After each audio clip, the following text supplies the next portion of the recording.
Now, the rest of the story. All through her wedding ceremony, Sadie knew she had forgotten something.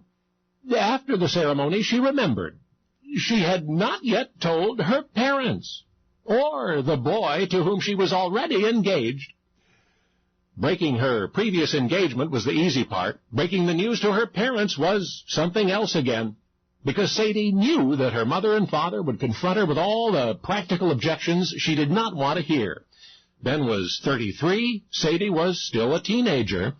Ben was a traveling man. That would be difficult for a young, inexperienced bride. But Sadie was confident, and Ben had promised that she would accompany him wherever he went, and that she did.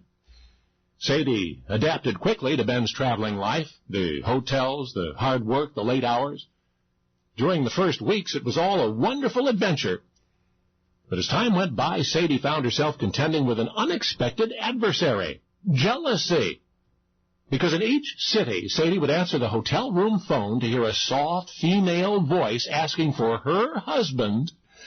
Invariably, it was one of Ben's old girlfriends who had heard that he was in town, but who had not yet heard that he was married. Ben promptly set each young lady straight, if gently, and the deliberate diplomacy with which he responded to those calls distressed Sadie. In fact, sometimes Ben actually forgot to mention why he could not see his former girlfriend that evening. An oversight, he explained. But what really bothered Sadie was that handsome Ben had had so many girlfriends. Ben assured her that his past was past, that Sadie was now the only lady in his life, and Sadie knew that was true. Yet at that sensitive time of unbridled emotions and intangible fears, Sadie began to panic each time the phone rang.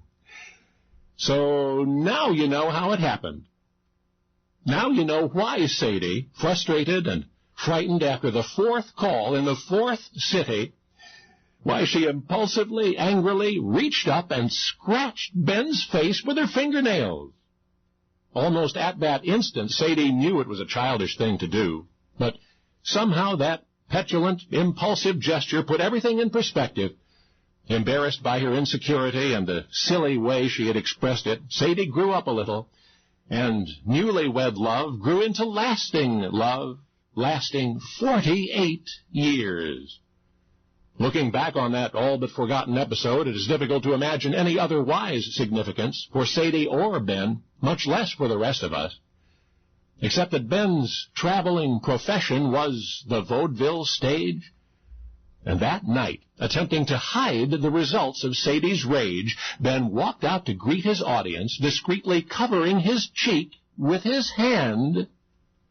You know he was concealing fingernail scratches, but his audience did not, and they thought it amusing, as eventually would we all.